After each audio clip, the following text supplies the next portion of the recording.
RMJ movie reviews back again with I'm doing some on the fly movie reviews of a movie I just rented from Redbox on the fly. I had seen little reviews for it, so I decided to pick it up. A film called Green Room, starring the late oh God, you guys forgive me. I don't know why I'm forgetting his name, but he was in the Fright Night remake and the Star Trek reboots. Oh God, I'm so sorry, man. I forget the actor's name. Forgive me. But it stars him, the gentleman who just unfortunately passed away from a car accident. Green Room basically tells the story of kind of this rock band, maybe not a rock band, grunge, maybe I think more, and they need money. They're hard on luck. They're siphoning gas out of other people's cars. They just need to, they're traveling across the country doing gig and living out of their car, and they need some extra cash. They can't get a gig. They find a gig, and it turns out the gig is run by some neo-Nazis, and they end up seeing something they shouldn't see, and pretty much it turns into a Rio Bravo assault on Precinct 13 type of situation where they're fighting for their lives to survive. And that's the story of Green Room. Patrick Stewart, from Star Trek The Next Generation and X-Men fame, actually plays the leader of these group of neo-Nazis. This is a terrifying film. This is a very scary film. It's been a very, very long time since I've seen a movie that actually disturbed me and actually made me upset when main characters were killed. This movie, I think one of the things about it is and I've seen other reviewers on YouTube mention, of course, Assault on Precinct 13. I can mention Ghost of Mars, which is the same type of scenario. Night of the Living Dead, you know what I mean? Being trapped in this confined, claustrophobic space, and you have the threat on the outside trying to get in. One of the things that really makes this movie stick out is when you think of Night of the Living Dead, you think of Ghost of Mars, you think of Assault on Precinct 13.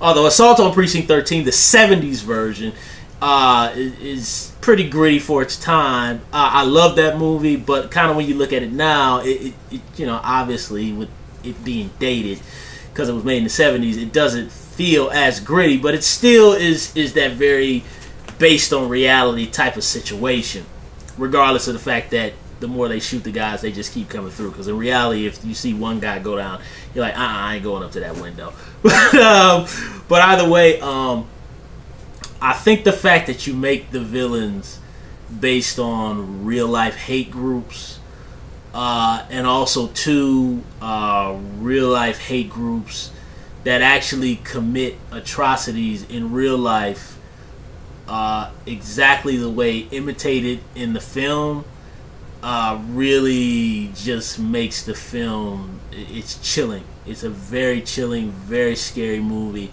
And also too, the villains in this movie are exactly, you could probably watch a prison show on TV where you interview these hate group type of personalities. I can remember in particular when I was in college, I had a class. It was entitled Psychology of Incarceration, and we actually talked to people who were former prisoners and who had been locked up, and we read books from psychiatrists and prison doctors, and we used to watch a lot of documentaries in that class about prisons. In particular, we watched one, and probably many of you have seen it. I think it's entitled Gladiator Days, where there's this young kid who murdered a guy on the outside. He murdered a white guy on the outside. I think it was in Las Vegas or something. But the kid is pure sociopath, pure psychopath personality. He shot the guy in the face. I mean, just no human emotion. He didn't even care.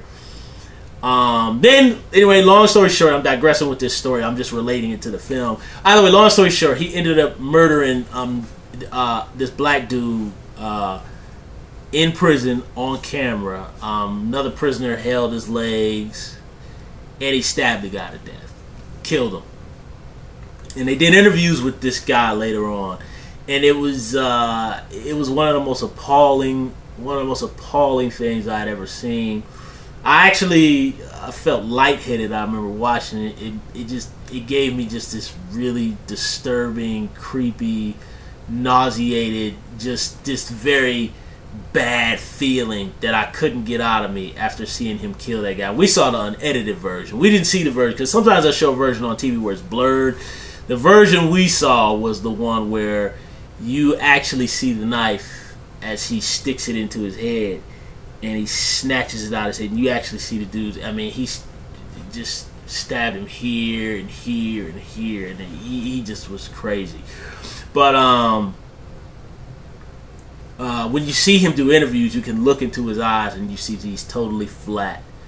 That murder was completely calculated, just brutally calculated. It was unbelievable to see him with his hands soaked in blood, and for him to not be sick by it. I mean, the blood was black on his hands. He wasn't sick by it, and he said, "Woo, that's some white power right there." It was one of the most scary, chilling, nauseating things I think I have ever seen in my life. I never viewed the contractor guy being decapitated. I really didn't want to see that. But this film is so chilling that it brought out that kind of feeling in me when I watched it. Patrick Stewart is extremely calculated and psychopathic and cold, just like that personality that I told you about in that prison film that I saw in that class.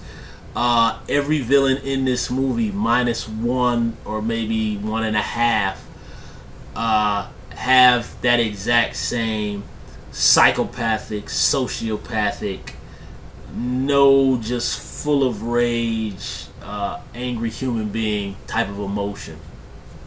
And that's what makes it chilling. What also makes it chilling, I've seen documentaries about these kind of hate groups, and they're pretty much to a T portrayed exactly how they operate in real life in this film, and that's what makes it more scary. If there's anything anybody can draw from these type of personalities, the one thing I think they should know is that you see in the film they're murdering white people who have the same color skin as them. So if you really translate that, they are just dangerous to all human beings. They do not care. Killing does not mean anything to them. There's no soul. They're here simply to destroy. Very scary film. It wasn't towards the end when it got a little bit, it kind of got a little bit into movie-ish territory, with main characters kind of putting on the Arnold Schwarzenegger commando stripes and all that. Then it kind of got a little fantastical, but I think they had to do that because the film up until that point was so gritty.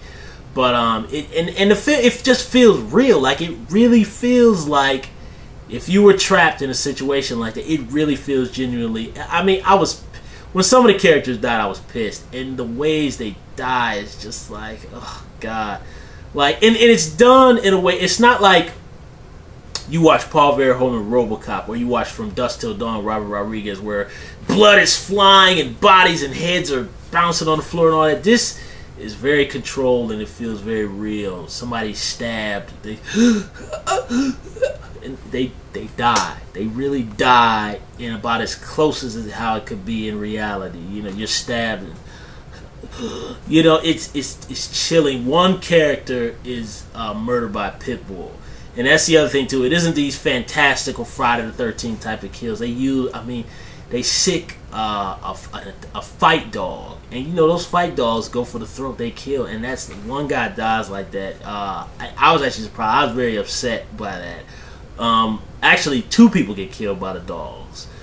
One girl gets killed by the dog, and I was very angry when she got killed. And one guy who actually kind of takes to Steven Seagal type of levels and kind of, doing arm bars and choking people out, he gets killed too. Although his death isn't prolonged, but it's quick enough and brutal enough, and it's just really. And the other thing too is, at least for me, when they died, I really, even though you don't know the characters that way, I really felt like I lost somebody for real.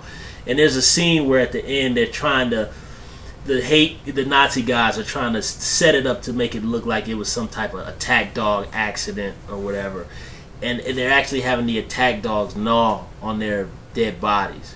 Very, very chilling stuff. It reminds me of almost like stuff I had seen on the Holocaust videos in high school. And it just really is upsetting when you just see it. I mean, because when you see them dead, I mean, you just go like, damn, they're dead. Like, it just is a disturbing movie, man. It's very disturbing. It's very frightening. For me, I could say in that case, it's very good because the film is very well done. It's a very well done film. I will say, as a very dark, disturbing thriller, I liked the film, and it really affected me. Not to mention, I watched this before I went to bed last night. This is one of the few movies I've seen in a long time that really rattled me. So it's a very well done film. It's simple, to the point, very well done. Like I said, it doesn't get out of reality until kind of the end. But I think it's the fact that the villains are 100% based on a real hate group that just gives it that reality. This film, it feels real. I didn't feel like I was watching a movie, and in particular, the added detail of when they have the boots and the certain shoelaces that they wear indicates that that they're killers. And there's a scene where a girl is trying to figure out if they're really going to let him go. I think at this point the characters know they're going to try to kill him. But she sees the red shoelaces outside the door, and that's when she knows they're going to kill all of them. Very tough film, but it's very well done. So for anybody who's an adventurous type of movie viewer like me, who'll watch any kind of movie, I highly recommend this film, but I am not kidding you when I say it's a disturbing film. It's uncomfortable. But it's very well done, and it really makes you feel uneasy and uncomfortable, and you genuinely feel the threat for these characters. That's my review of Green Room. Thumbs up the video, subscribe to the channel, share the video, and leave comments down below about Green Room and how you felt about the film. Very well done. This movie messed me up. So, RMJ Movie Reviews, and I will see you guys soon, okay?